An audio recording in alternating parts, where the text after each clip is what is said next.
Guys, നമ്മൾ ഈ വർഷം സൈൻ ചെയ്തേക്കുന്ന കാർഡുകളിൽ ടോപ്പ് 3 എപ്പിക് കാർഡാണ് നമ്മൾ നോക്കാൻ പോകുന്നത്.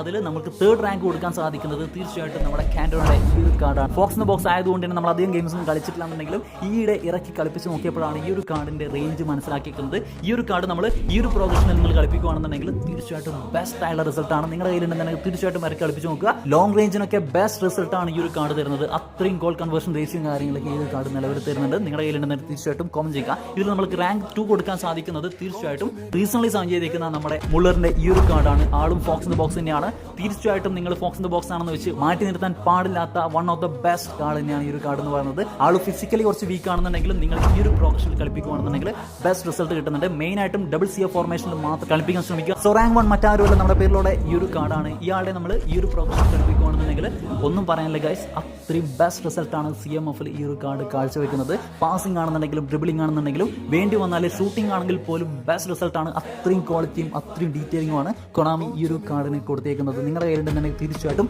ഈ ഒരു പ്രോഗ്രഷനിൽ ഇറക്കി കളിപ്പിക്കാൻ ശ്രമിക്കുക.